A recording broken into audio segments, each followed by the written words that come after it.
It's a gritty place, but we were used to living on the edge, so it's just like, it was roomy, it was comfortable. I think it was like $600 a day. 16 days in the studio, and then accommodations. I think maybe $60K was the budget for the whole record. We had these songs and we busted them out. We had a pretty good idea of what we wanted to do.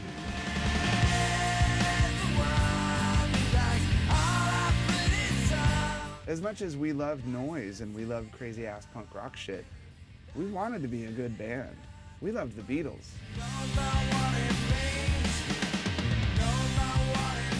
One of the craziest songs that we recorded was Lithium. For whatever reason, the band and Dave kept speeding up. Not subtly, but a lot. It would start out at a certain tempo and then keep going faster and faster, racing along basically. I said, Dave, have you ever played with a click track before? My heart just went, I just felt like someone had stabbed me in the fucking brain. When you're a drummer, you don't want anyone to ask you to play to a click track, you know. That human feel is what gives a player their personality. Some drummers don't really know how to play to something that's keeping them in line, like a click track. I'm so happy 'cause today. Lo and behold, the first take, man, he locked in like he'd played to a click 1,000 times. And I think we got the song in like the first or second take.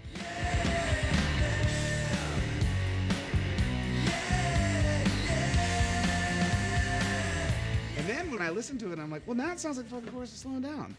It's okay to speed up a little, isn't it?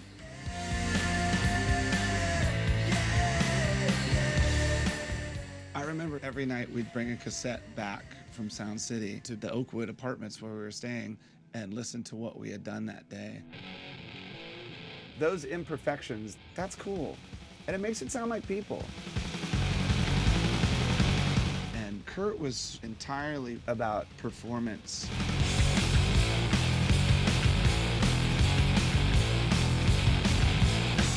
To us, it was most important that there was an honesty and truth to what we were doing.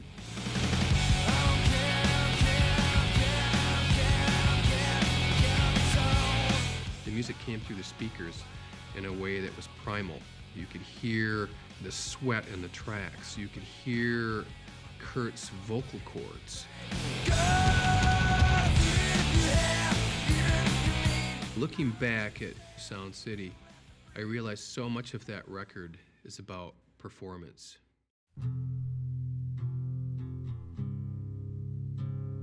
When we tried to record something on the way, the band tried to record it live in the big tracking room, and it was just too kind of big and bombastic sounding.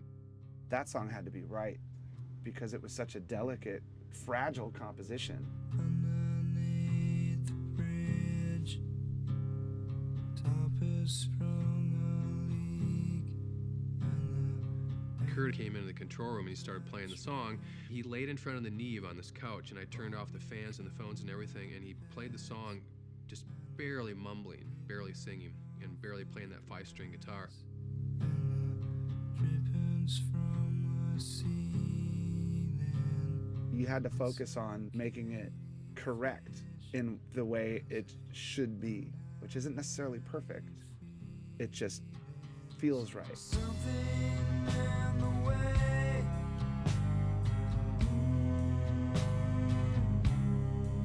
That was when I first saw a computer used with music, because it was so hard to play to that guitar. I couldn't really figure out how to get the performances locked together without trying to do crazy edits with them. Somebody had told me about this new digital machine. So this technician brought in a computer and a screen, and it was basically like Pro Tools or something. It was archaic. It was incredibly slow. You can't do what you can these days in Pro Tools. You hit this render button, and it would take like 2 hours. We used to call it slow tools because it just used to slow everything down. And then when you finally listened to it, if you didn't like it, you had to hit undo and then try another one and hit render again. It would take like another 2 hours. The computer was such a pain in the butt. It's just like, this is a gimmicky thing. Good thing we have tape. This will never take off.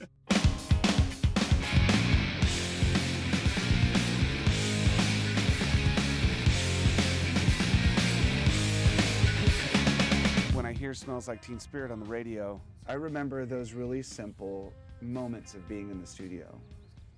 And those 15 days or 16 days, whatever it was, that board, totally changed my life.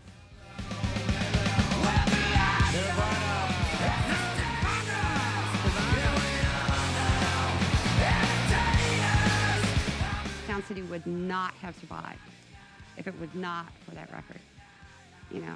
Nobody had ever heard of Nirvana, and it went right up to #1. We knew right after that we get a lot of business. It was like Fleetwood Mac all over again. Joe was always really good to me. There was a plaque that he had brought over to me when Nevermind hit #1. And we hung it on the wall, and it was just a couple weeks later that Joe actually passed away.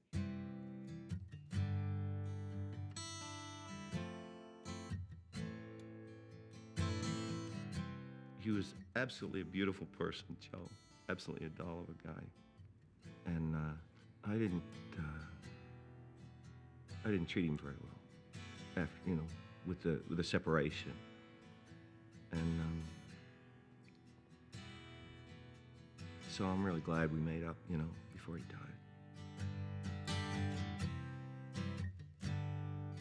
It was a sad day. He helped a lot of people do a lot of things in their career.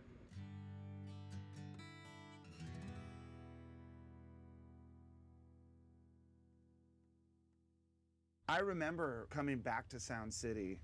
I hadn't been there in a while, and the record had gotten big, and they sent them a platinum record. I remember opening the door and seeing that, and it was such a huge moment for me. I was just like, because I remembered walking in there for the first time and seeing all of those other records.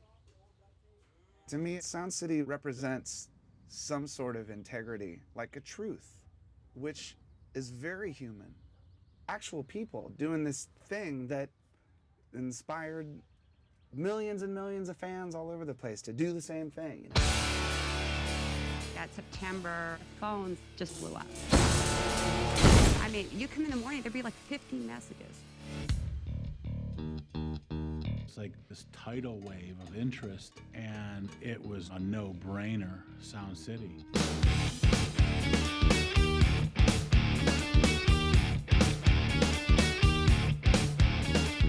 We chose Sound City because Nevermind was recorded there. I had never been in the studio before. There was a lot of time spent like cutting a tape at an angle and taping it together. It just to me seemed crazy, like that didn't make any sense to me.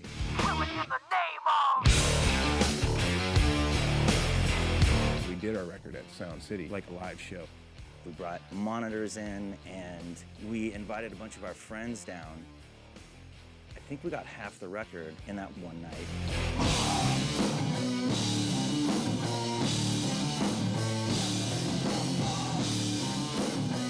Things got a lot more raw and down to earth again.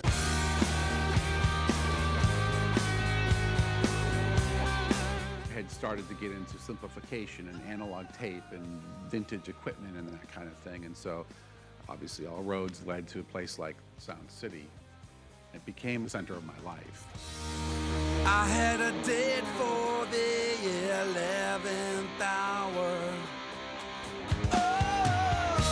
All the Catholic stuff that was all live, the 2-track, no overdubs. After making records in the 80s and working towards perfection and click tracks and all this kind of stuff, suddenly to just do like rockin' out and have it recorded and it's all done, it just felt really right. Well, who needs that now?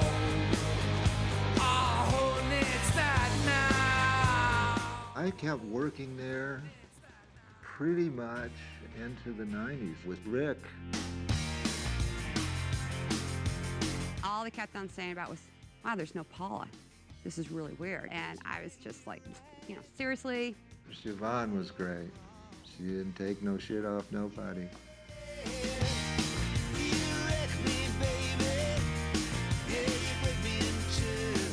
Right after that, Rick did a record with Johnny Cash. He was the coolest guy in the world, and he was really humbled. He was sick during the making of that record, and there were times where we would have to take breaks, but he loved recording. He loved being an artist. Too cold to start a fire, I'm burning diesel, burning dinosaur bone. We kept on calling him Mr. Cash, and he'd get upset. He said, no, call me Johnny. So we all started calling him Mr. Cash behind his back. Johnny wanted to play with a band, and he picked us, which was totally off the map for me. It was never like the Heartbreakers playing their normal stuff. Because for each song, everybody would pick up different instruments. Gonna break my rusty cage. One of my greatest nights was when Carl Perkins came down. I was a runner, and I'll never forget sitting at the front desk at Sound City, and Tom Petty and Carl Perkins and John Fogerty walked in, and it was just like, wow.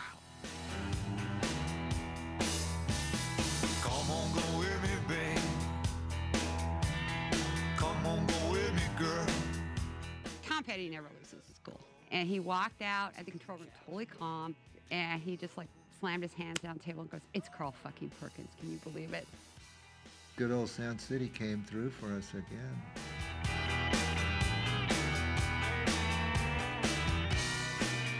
Other rooms and other studios all around town started to shift because more and more people started to use Pro Tools. Everybody just jumped on this bandwagon of, you know, everything's got to be digital.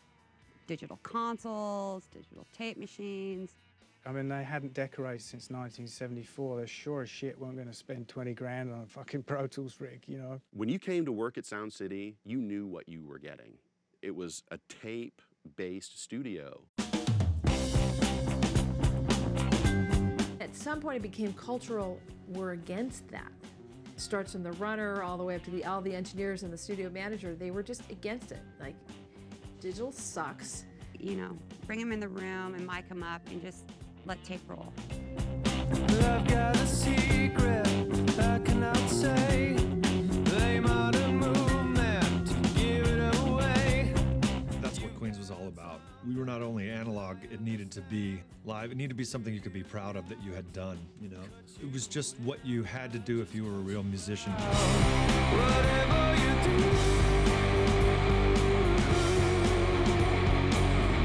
don't tell anyone. Sound City was a place where real men went to make records. You know, it wasn't going to be easy, but, you know, all good things take an effort.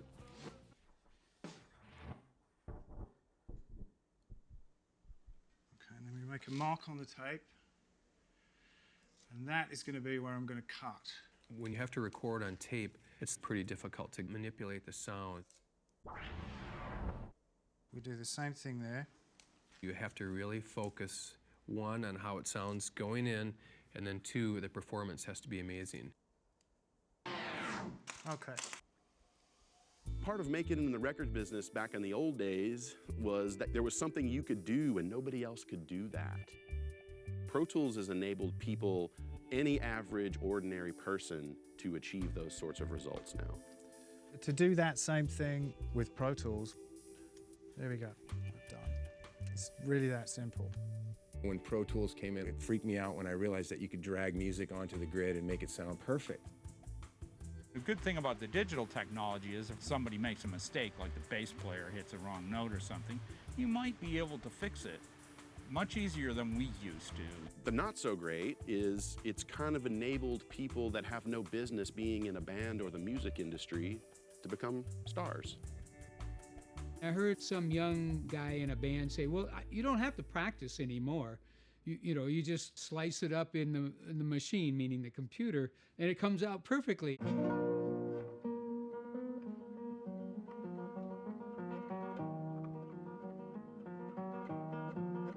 Somebody like Andres Segovia, you know, who played the guitar beautifully, there's no machine's gonna do that.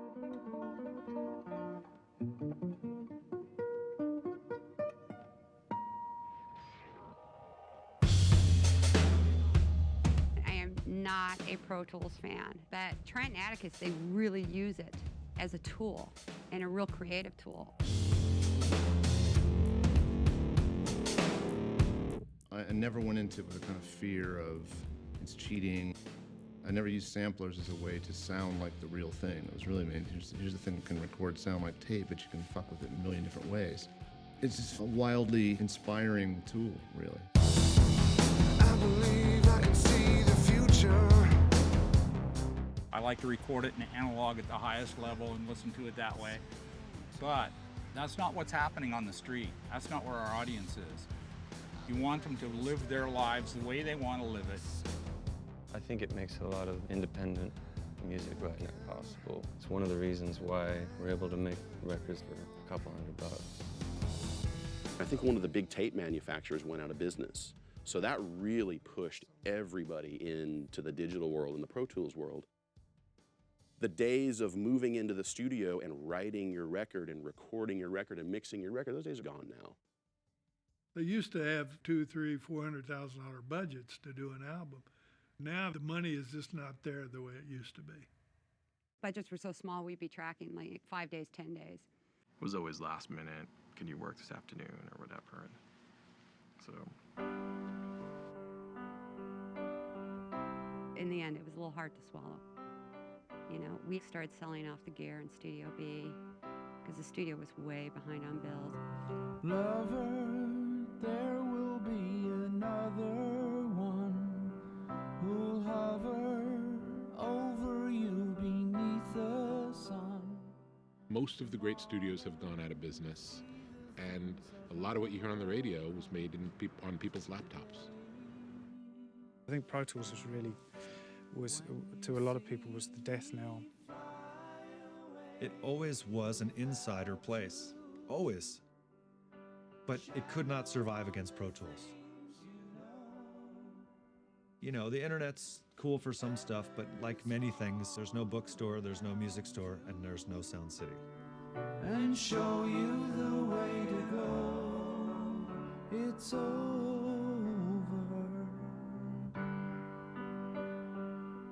It's over.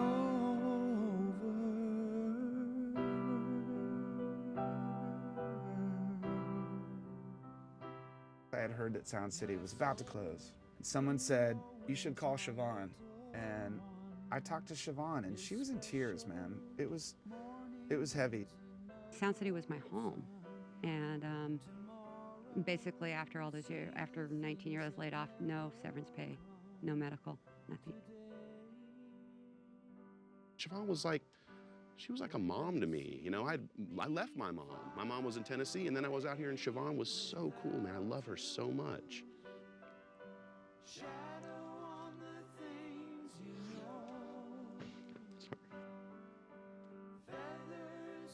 It's been hard.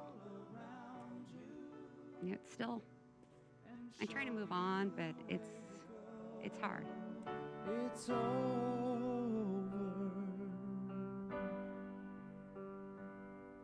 It's over.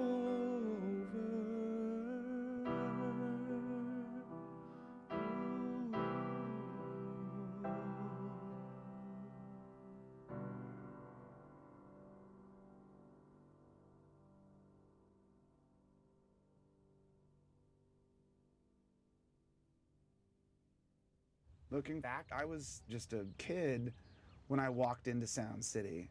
And that board is the reason I'm here right now. I'd do anything for it. This big room and that Neve console is what got us all the big rock and roll bands. We're digging out all this stuff, and I never dreamed in a million years I could find this.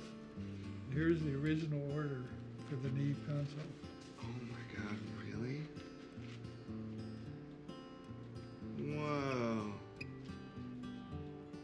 And his signature, is that Rupert Neve's signature? Or was that? I'm gonna give that to you if you'd like it. Tom, thank you so much, man. You're welcome. Historic document there. It really is. Thank you very much, my friend. Thank Tom, you. that's great, man. Wow. That Neve console we sold to Dave, and that's how all this all started.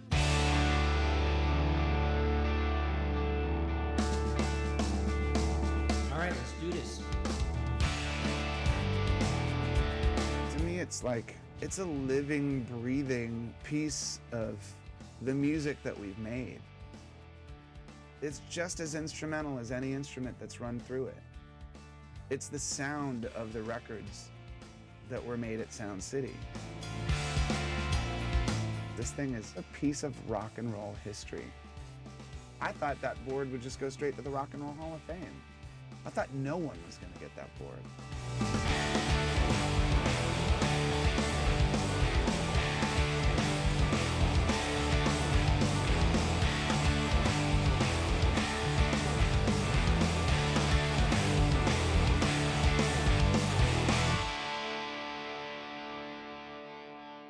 I think they knew, like, I wasn't just gonna bubble wrap it and stick it in a warehouse. I was gonna fucking use it a lot. I was trying to pull it through a window. I spent so much time sitting over here playing with these things. Well, was it still sitting there, Dave? Yeah, you know, it had been working. So the first thing I really wanted to do was invite everyone back to make this new record. Giving that old board this new life with new music. Telling the story of Sound City is one thing. Plugging in and actually putting it through the board and putting it on a 2-inch reel, that's what I'm talking about. We don't talk much about it.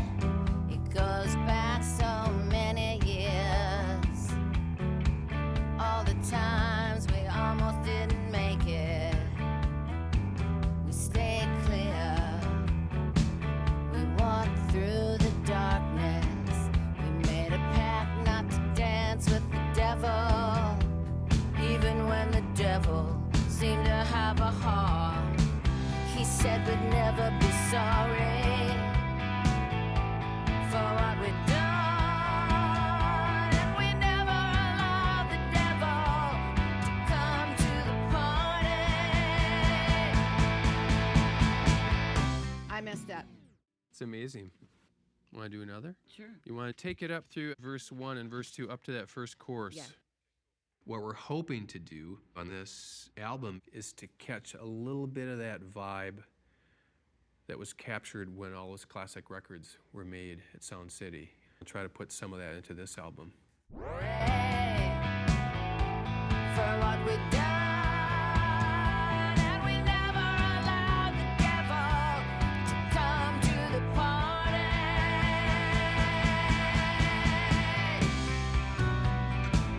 You can't fix this. You lost a friend. Hearts breaking, right and left. Fucking A, that girl can sing. Any input from the Foos? Just go. I'm not. Just do what you do. Thank you. I am kind of radical, you know.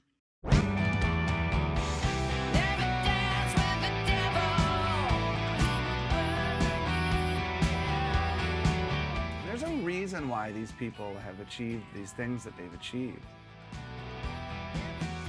You can hear it. You can see it.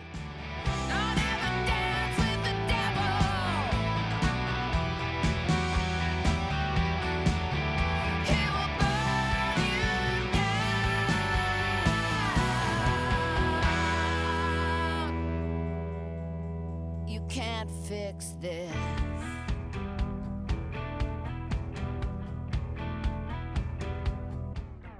It's rad. Sounds rad. And I get to do my snake dance. I'm just feeling very wonderful to be in your studio with this board and know that this board was the first place that we did Buckingham Nicks. 15458 Cabrito Road, Van Nuys, California. This is a letter that I wrote to my mom and dad and my brother in the middle of the making of Buckingham Nicks. Dear Mom and Dad and Chris, well, here I am once again at the famous Sound City recording studio. Sound City, Inc. Ta-da! I'm getting very tired of sitting around listening to 12 hours of music per day. Oh well, I know it will pay off in the end. It will all be worth it. I hope that all of my little family is doing fine and not working too hard. Moving right along, I just want to say that I certainly do miss you all and wish you could be here to hear some of this stuff. Lindsay may go down in history as one of the greats in guitar playing. It really is quite amazing. Well, no more news as of yet. So much love to you all, and hold good thoughts about this thing. I love you, Stevie. I think it really is a testament to how many people actually did love Sound City and do love that Neve console and want to be part of history. I was bragging to everybody. Guess what I'm calling tonight? Rick fucking Springfield.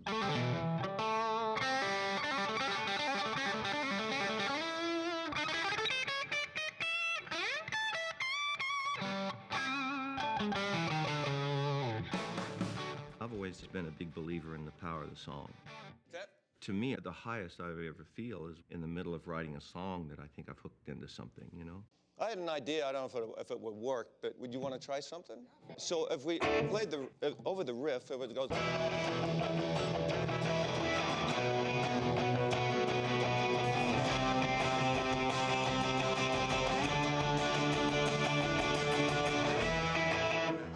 That'd be really cool. Let's try from the top and see how that sounds.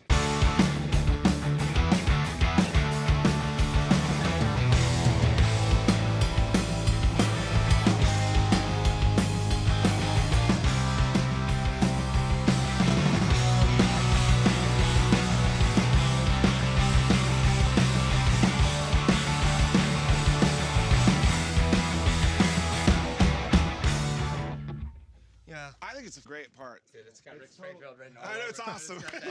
I love it. It's got that stress rock. I like that. I just want to go hang out in a studio. I just like the process. I love doing things on the fly and in the studio.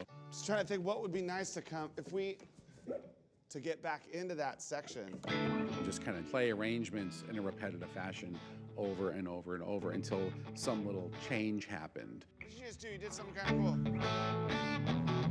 DA? A little happy accident or whatever, and it was like everyone, oh, what was that just happened? That's part of the arrangement now. Oh, that'd be so great. And then right out of there, you just fucking go. It's the perfect pair of pants. It really is.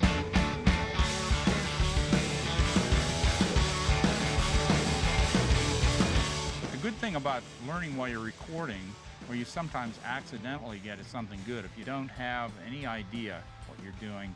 And the sense of discovery, like, is a big part of it. Everybody gets it all at once, and it's the first time you ever played it, and it's got everything new for the first time. It's like your first anything, and that's the cherry of all time. What if we tried doing the Rick part as a pre-chorus? Yes. Ah, that's so good. Because then it goes into the chorus. That's awesome. Better be good now, Pat. I know. Oh, it's good. Two.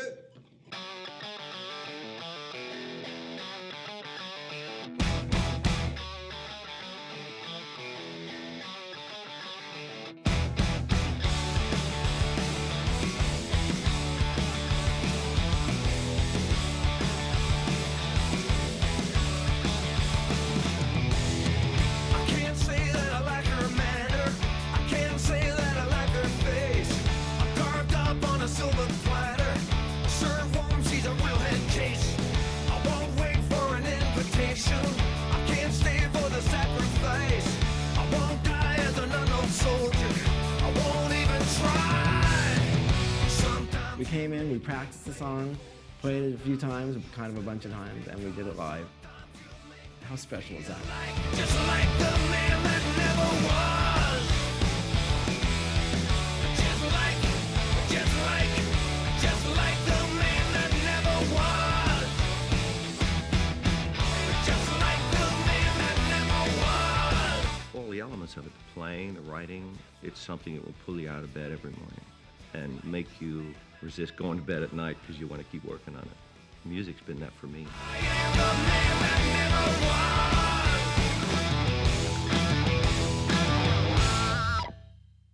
Great, You got thanks. some darkness in you, boy. Oh, yeah. A lot of It's fucking darkness so in me. cool, man. Spent a lot of time in front of that board. Thanks, Dave. That's cool. Let's do it. It's a great enabler. It's fucking great, man. Anybody that's been to Sound City knows exactly why I'm making this record. They get it. I have an idea. Why don't we just start it Flea Bing style, where you go, what do you want to do? Oh, I'm on it. What do you want to do?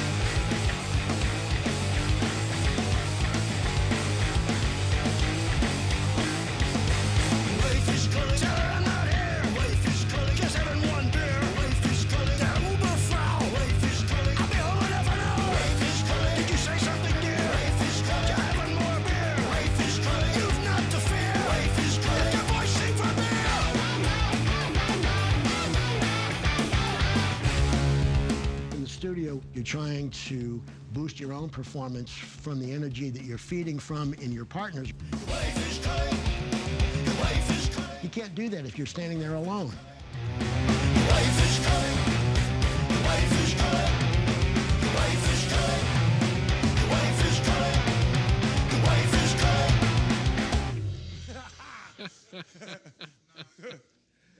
Fuck yeah. It's a conversation.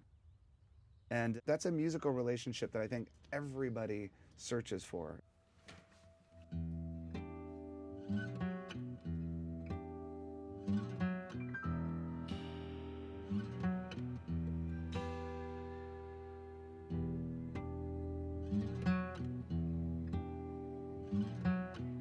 I think the downside these days is thinking that I can do this all on my own. Yes, you can do this on your own, but you'll be a much happier human being to do it with other human beings. And I can guarantee you that.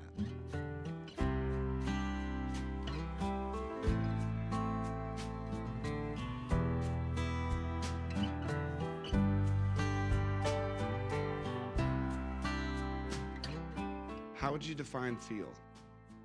Feel is just a part of who you are. It just comes from where you're coming from. It's just the way your heart beats, you know? Everybody's heart beats a little different. Everybody's got a little different feel. Feel doesn't mean you're in time, you know, because something might have a really out of time kind of feel. It might be gloriously out of tune and just be awesome. It's a chemistry, something that happens between people. Feel is not something that you learn in a book. Feel is something that you find as a musician. It's like when you take in a breath, your body swells up. When you exhale, it collapses a bit.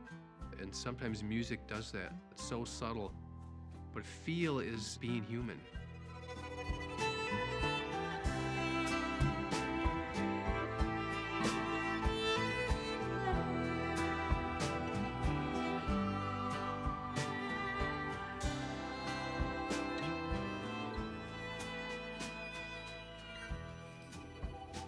No two musicians are the same. Even if we're playing the same song, no two musicians do it the same way.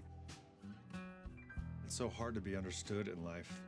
And that's why when you meet someone where you understand each other at that moment, you sort of want to hold on to it, you know? When someone has great feel, whether it's a drummer or a guitar player, it kind of makes you fall in love with their personality. And you realize what a beautiful person they are, you know?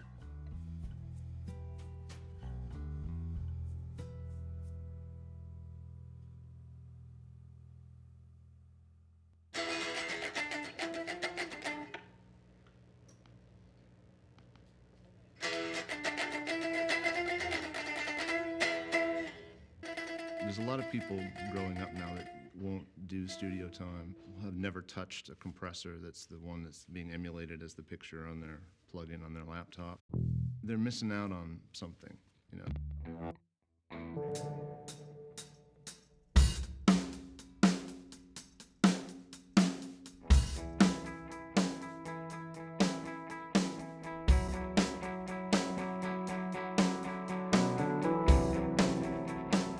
Trent's using technology as an instrument, not as a crutch. He doesn't need it. He's one of the most brilliant people I've ever met in my entire life. He's the person that could inspire the digital end of this conversation. Hey, you guys. No fucking way with the smoke machine. There's no fucking way that's gonna go down. I'll take the smoke machine in here. My grandma pushed me into piano. I remember when I was 5, I started taking classical lessons. I liked it, and I felt I was good at it. I knew in life I was supposed to make music. Feels like it needs a differentiator in there, the cool bass part.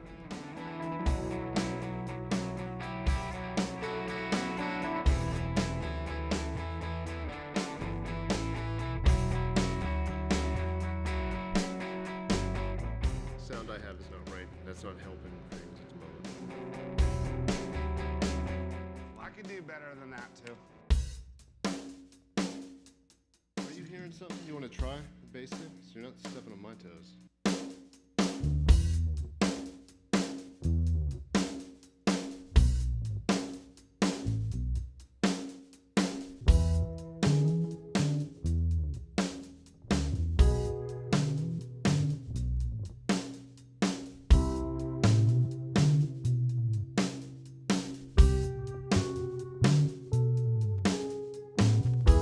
I practiced long and hard and studied and learned how to play an instrument that provided me a foundation where I can base everything I think of in terms of where it sits on a piano. I sort of like that at one point it kind of got there and then it backed off. It can kind of brood and be really simple and empty and sort of kind of like lift the curtain on it and it can expand. All right, can I just say that that is fucking awesome? Just that right there sounds so fucking beautiful. I really like the sound of these three things together. I think it sounds really cool. Okay, let's keep doing it then.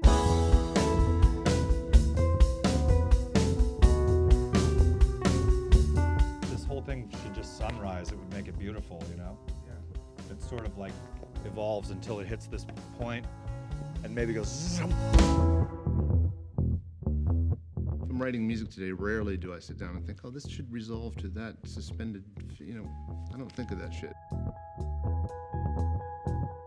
But subconsciously, I know I do.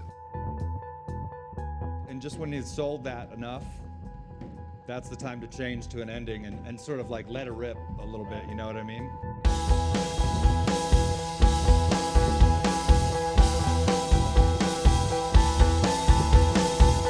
I like having that foundation in there.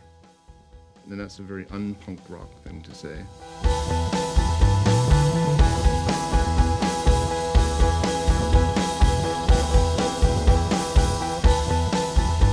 But understanding an instrument and thinking about it and learning that skill has been invaluable to me.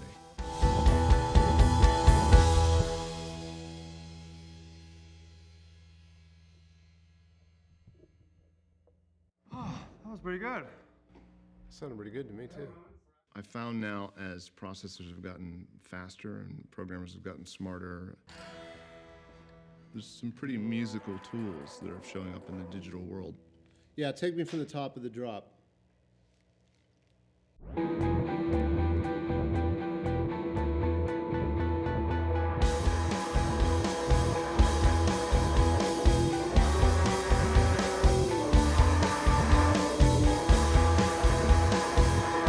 Tools are better. Well, tools are much better today than they were 5 years ago, certainly 30 years ago. Now that everyone is empowered with these tools to create stuff, has there been a lot more great shit coming out? Not really. You still have to have something to do with those tools. Right. Yeah, it's killer. You should really try to have something to say. It all started with this idea that I wanted to tell the story of the board. The conversation became something much bigger. Like, in this age of technology, where you can simulate or manipulate anything, how do we retain that human element? How do we keep music to sound like people? that feeling that I got when I was young, I could do that too. Let's go do it. My musical foundation was the Beatles. Everything I know about playing guitar and song structure, composition, all of it, it all started with the Beatles. I like the chandelier too, man. It's a nice touch. Yeah, so we don't know what we're doing, so we can just do anything. Just, yeah. Just start with.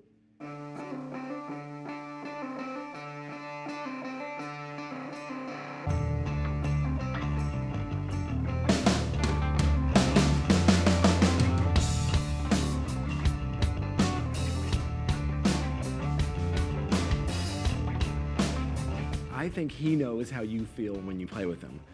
I don't know, I can't really describe it. I dropped from the most nervous I've ever been down to like, oh, this is okay. Mama! Won't you set me free?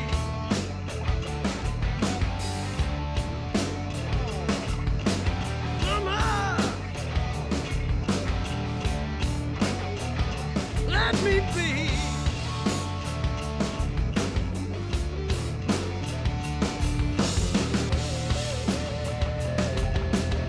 About halfway through the session, I kind of looked over at Chris when we were playing and we were going for it.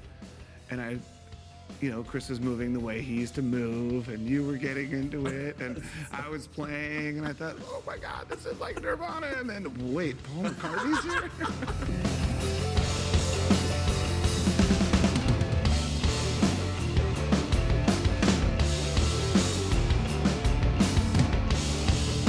This is the best way to make records, when you get people in a room together and you don't know what's going to happen. You just hit record and keep your fingers crossed that it's going to explode.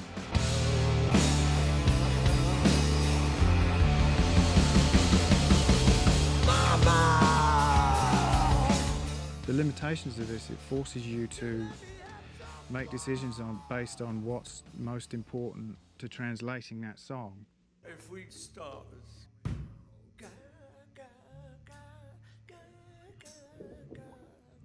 One of the things I think that makes good music is some sort of restriction.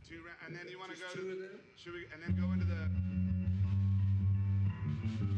And that's where 24-track mentality comes in. You commit to what it is.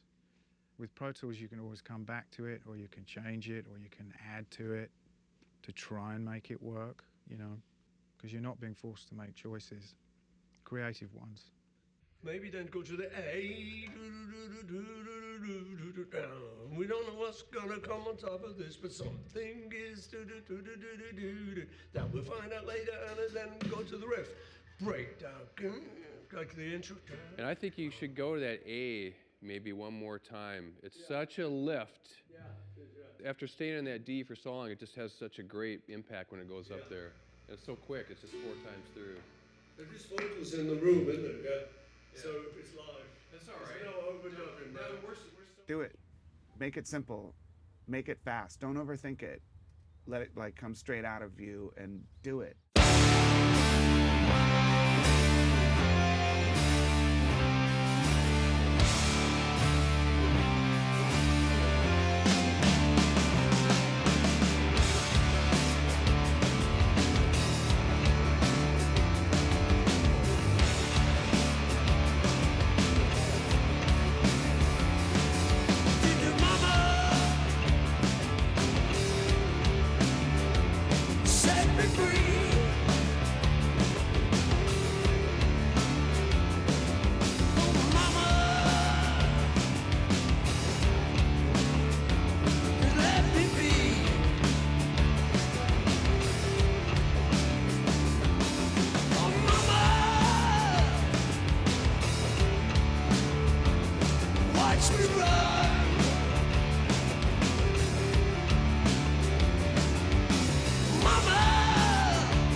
magical. You didn't even know what the hell you're doing, but it's genius. Exactly. That's my autobiography. I didn't know what the hell I was wasn't doing. thinking. The Chris Novoselic story. What was it thinking? No, I wasn't thinking. That's the There's a lift there. Yeah, it's It'd cool. be nice if there's a sort of. Yeah. Maybe even if it came after the lift.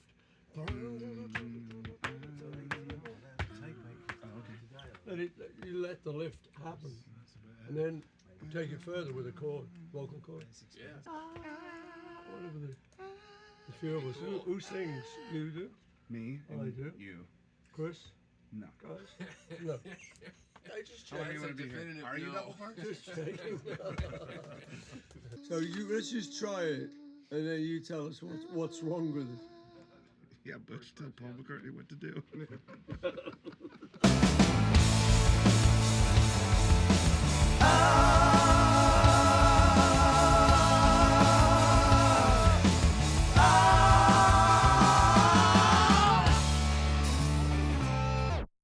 Sounds pretty cool. I love it. Should we do it in the other section too? Okay. Why can't it always be this easy? It is.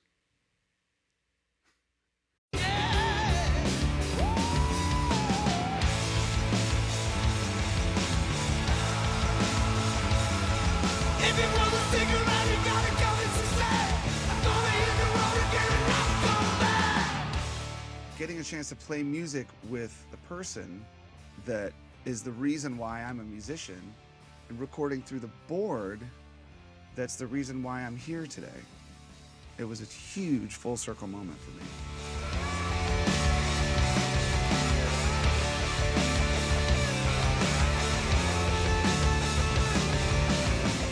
I think it's really important, and it's a lesson I didn't learn until in my late teens, is that whatever bands that you love, go find out what bands they loved and what bands turned them on. And then you really start getting into the human aspect of it, because the further back you go in time, the less technology you had. And consequently, the better records that you had. There's this incredible library of music, thank God, that is still there.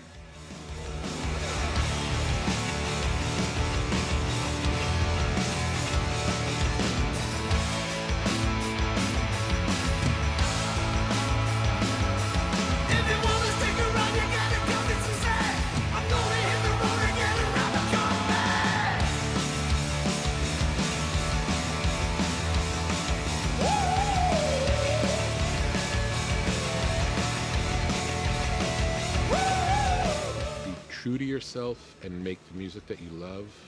Go out and play, turn people onto your music, spread it yourself. Don't think it happens any other way.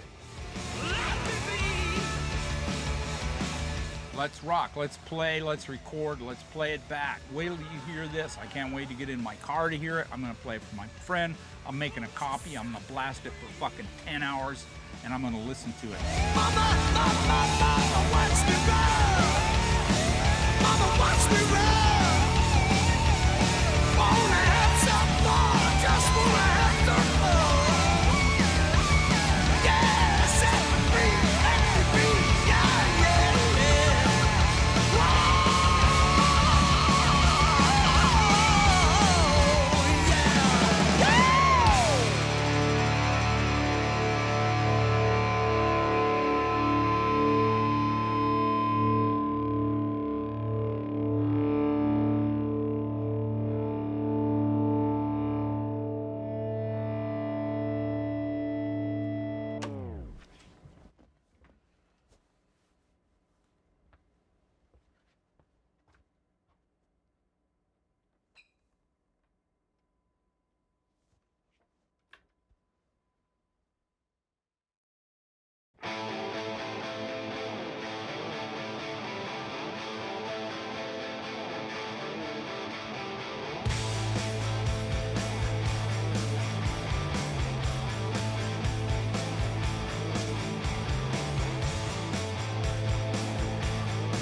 What was the name of your first band?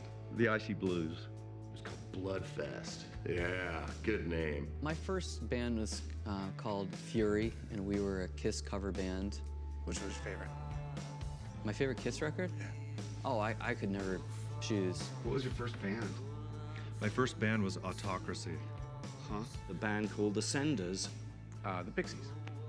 Pixies were your first band? Absolutely. Yeah. No band before that? Nope. Really? Yeah. Wow. I've been in practically every other kind of band. Blues bands, punk rock bands, standard rock and roll bands, top 40 bands, jazz rock fusion bands. In New York, I had a band called Daybreak. Did you have a band? Had a band. What was the band? The Pricks.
Sense to me too. Okay, so coming up on the right, you know, we have the Budweiser Brewery, which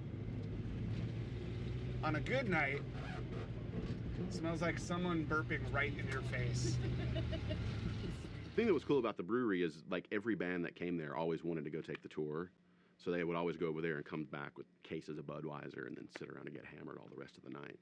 But that smell, I'll never forget that smell when the front doors of Sound City were open on a good windy day. The smell of hops would just fill the whole building. And just like, oh, what is that? Beer smells like poop. You know, apparently Budweiser smells like poops. And the funniest thing, I remember when Gladys Knight and the Pips were there, and they walked out and they went, "Woo-wee, is that you?" You know, they were like kidding each other about it, but it was pretty strong, pretty, you know. See, smell it. There you go. You got it. It's gonna be a good night.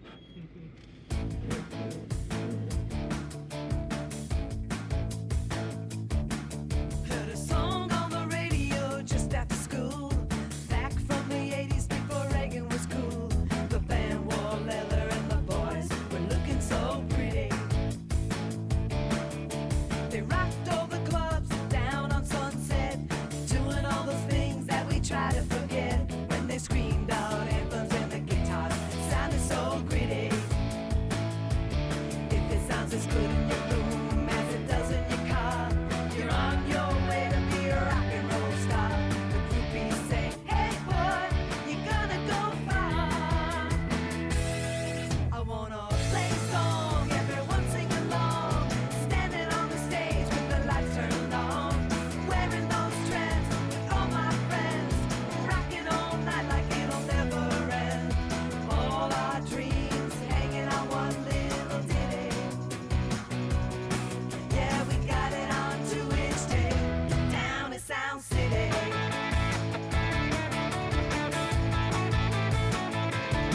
I wanna play a song, everyone sing along, standing on the stage with the lights turned on, wearing those trends with all my friends, rocking all night like it'll never end. I wanna play a song, everyone sing along, standing on the stage with the lights turned on, wearing those trends with all my friends, rocking all night like it'll never end.